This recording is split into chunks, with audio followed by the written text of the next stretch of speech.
आसाम में नए इनिशिएटिव्स के तौर पर पहली बार मतदाताओं को ये मौका मिलेगा कि मोबाइल घर पर छोड़ने जाने की ज़रूरत नहीं है।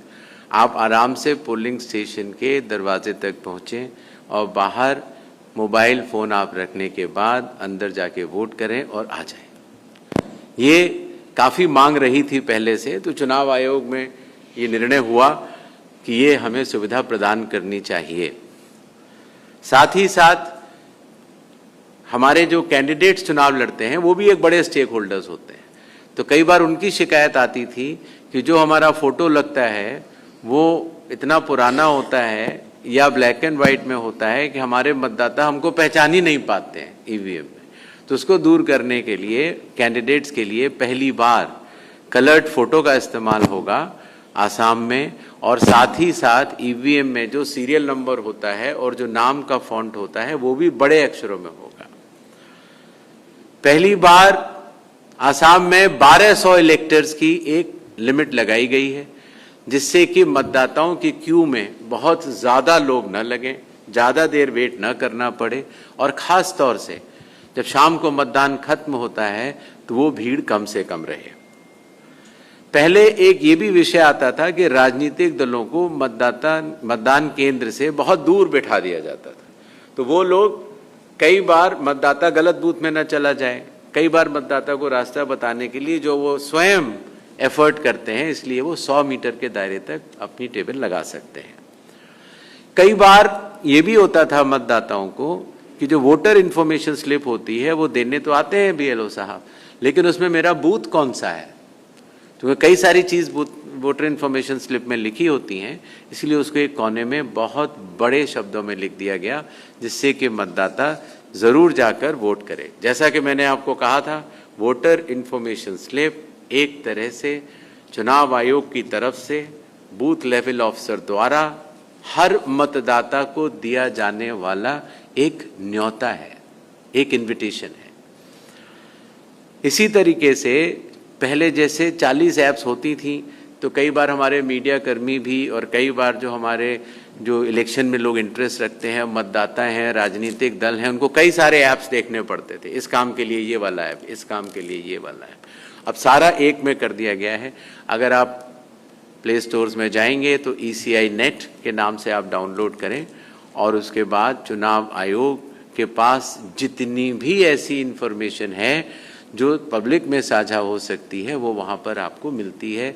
और जैसे जैसे मतदाता सूची हो, या जैसे जैसे चुनाव हो, या जैसे जैसे इंडेक्स कार्ड्स हों, सारे डेटा उस पर डाल दिए जाते हैं। पहली बार आसाम में 100% वेबकास्टिंग होगी, पारदर्शिता सुनिश्चित करने के लिए हर पोलिंग स्टेशन पर, जिसकी निगरानी हमारे रिटर्निंग ऑफिसर्स भी रखेंगे और डीएम साहब लोग भी रखेंगे। पहले कई बार ये बात आती थी कि मतदान कितने प्रतिशत हुआ, तो एक टीवी चैनल एक आंकड़ा बताता है, एक इंटरनेट की कोई एजेंसी दूसरा बताती है।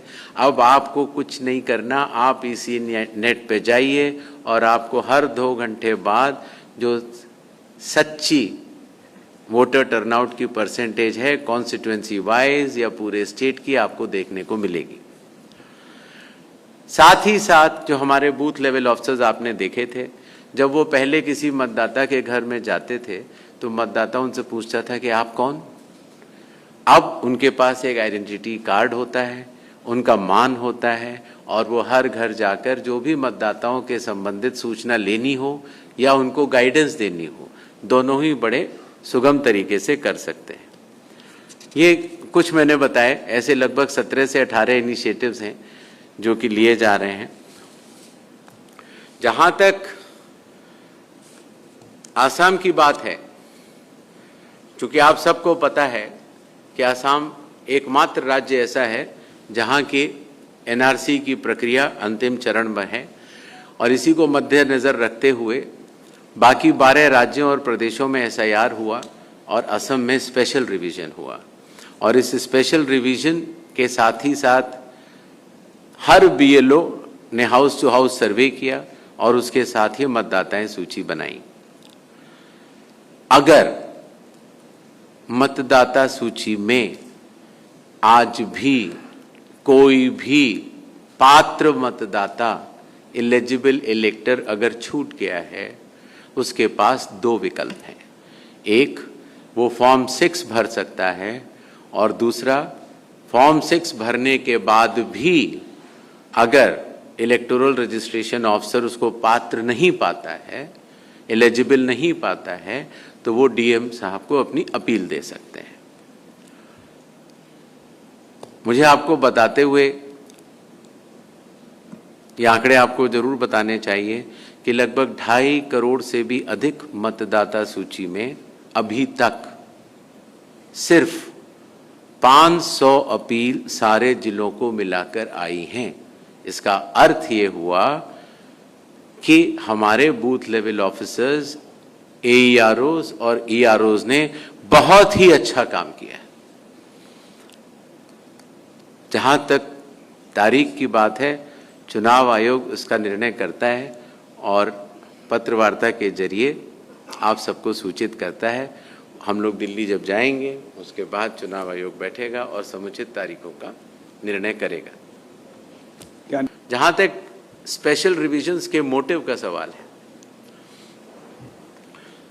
लोक प्रतिनिधित्व कानून 1950 धारा 21 के तहत हर चुनाव से पहले चुनाव आयोग को एक रिवीजन कराना अनिवार्य है, जिससे कि मतदाता सूची शुद्ध हो पाए।